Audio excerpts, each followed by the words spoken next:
Hello, I'm the reviewer. You review it, I review you. And this is my partner, Mr. A. Me. Well, we're taking another look at Atop The Fourth Wall with Battle for Bludhaven number 1 and number 2. Before we get started, I would like to say that we are not going to be looking over the backstories of this comic. It's not that Linkara does a bad job of delivering the backstories, it's just there's not very much joke material during the backstories for us to use. So with that out of the way, let's just get into the actual review.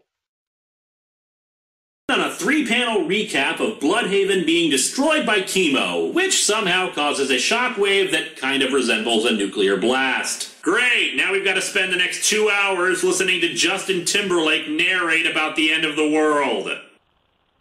Southland Tales, how stupid art thou?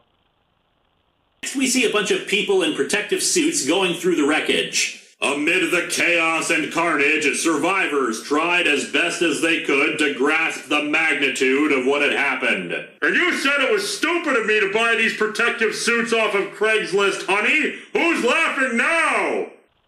It was stupid of you. Now buying off Amazon, on the other hand...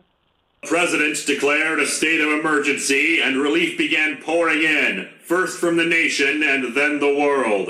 Due to the toxic nature of the chemo blast, a wall was erected around the city within the first 36 hours. Yes, this chain link fence will stop any chemicals from getting out. You know, you'd think after Kick-Assia, he'd really be able to appreciate the power of a chain link fence.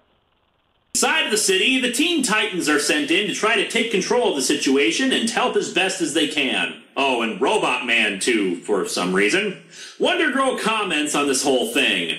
For the first time, I feel like we're actually making a difference in people's lives instead of dealing with our problems. Yeah, that's nice, Cassie, but I'm holding up a wall right now and children are panicking over their lost parents. Little help! Just shut up and let me vent! The Titans try to advance more into the city to help people, but they're suddenly stopped by... the Force of July.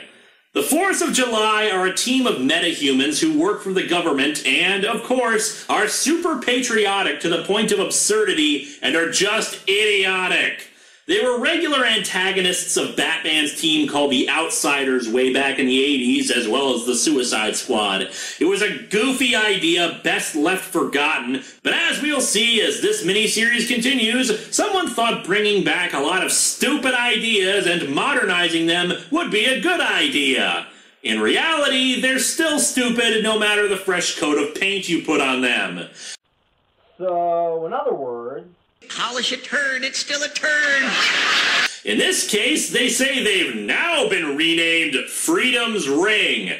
Yeah, that's not really any better than Force of July, guys. And they say that the US government has created a restricted zone inside of Bludhaven, and that the teen heroes can't enter without direct authorization from the White House. I understand you have your orders, Major, but we can help in ways most people can't. I mean, we're the Teen Titans. How many other superhero groups can take down drug dealers while former drug addicts give testimonials?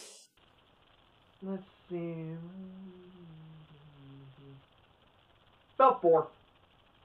And the Titans continue to argue. You can't lock us out of the city. Bludhaven, what's left of it, has been declared a national disaster area. You, all of you, are subject to this nation's laws. Okay, then just start taking orders from them? Offer to help clear the civilians, but leave whatever they want to protect alone? Let them just be in charge while they direct all the efforts? There are several solutions to this. Ah, but you forget, Linkara. Freedom's Ring is made up of a bunch of assholes. Superman left us in charge. Superman, like you and the rest of your kind, has no authority here. Excuse me, but you're not allowed to call them your kind when you have a big white M on your stomach. Whoa, wait, that's supposed to be an M? Huh, well, I guess that makes sense.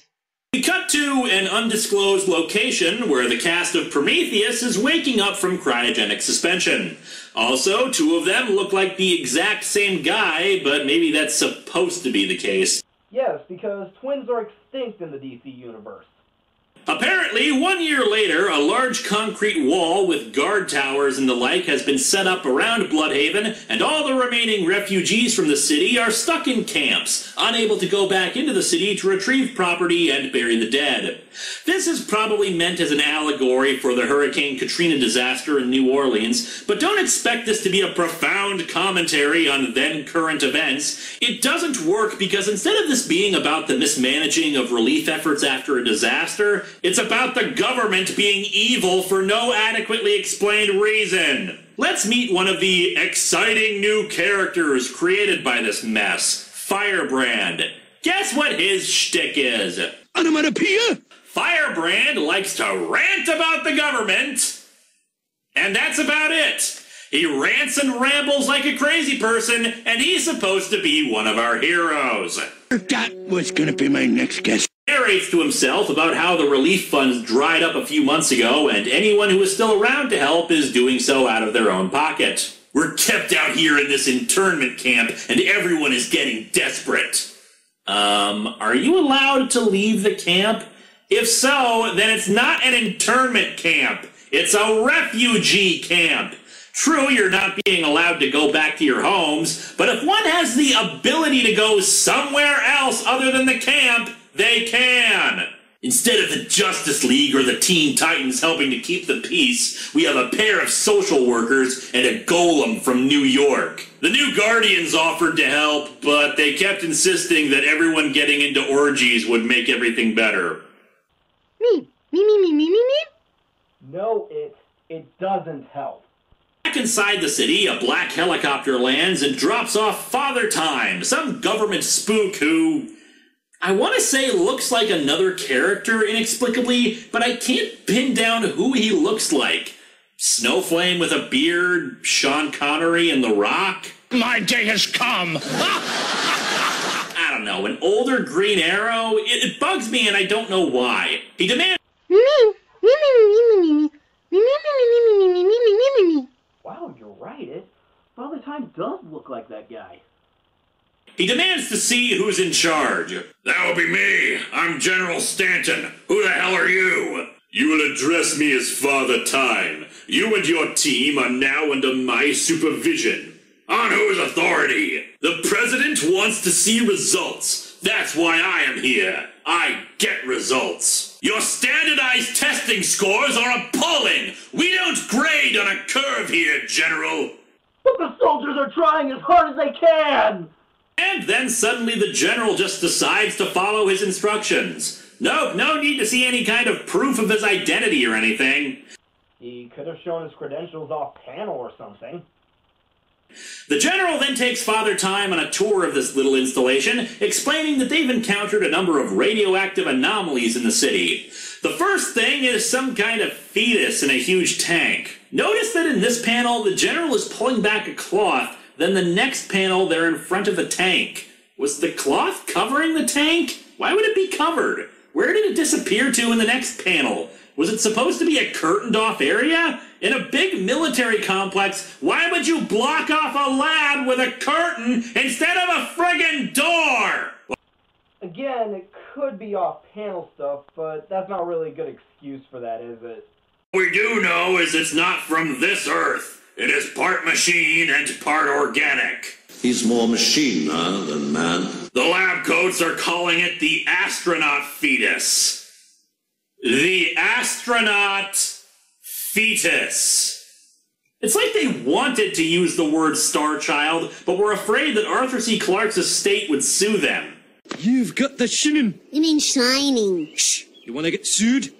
Another Time says that they've had to repeatedly stop metahuman insurgents in the city. Yes, they're very curious about this installation and the radiation in the area. Then maybe you shouldn't have set up your big military base in the middle of a friggin' city! I'm serious here. We're gonna learn the cause of the radiation later on, since chemo was chemically toxic, not radioactive, and this base was set up after the government found the source of the radiation. There is absolutely no reason why the hell they built this place in the middle of a city. Hell, they've cordoned off the entire city just for this installation, which would have made more sense to be located in a friggin' desert. Oh, and the astronaut fetus? We're never told where the hell that came from. It's just one of the many things that's just spontaneously in this comic for no reason other than the plot decided it needed to be. This installation is a massive plot hole in the story, since putting it here creates so many problems that you'd think the government was full of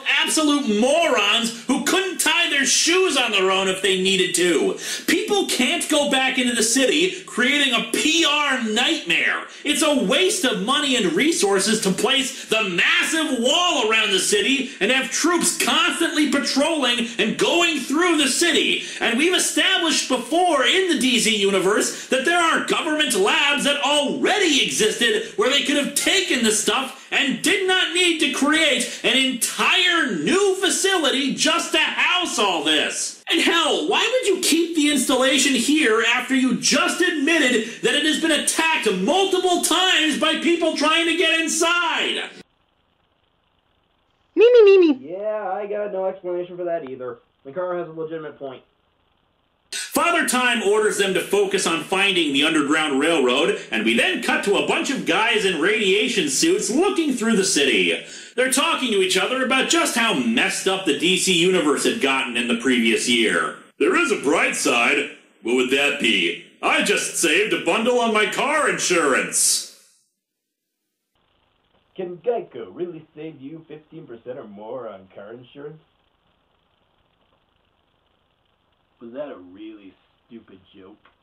Pick up a radiation spike, revealing a team of supervillains called the Nuclear Legion. Guess what they all have in common? Hydroelectric power. The sarcasm is strong in this one. Riot breaks out at one of the camps, which also has TV crews covering it, and they hurl Molotov cocktails at the wall, climbing over it with makeshift ladders. Leading the charge is Firebrand, of course, because he knows just how to make things better. The soldiers guarding things say they can't come in because of lethal radiation levels, which we'll see later is complete bunk. Why can't these people understand this is a hot zone? They shouldn't even be allowed to camp down there. Allowed to camp there? I thought this was an internment camp. Make up your frickin' mind, comic. You can't make up something you didn't have to begin with.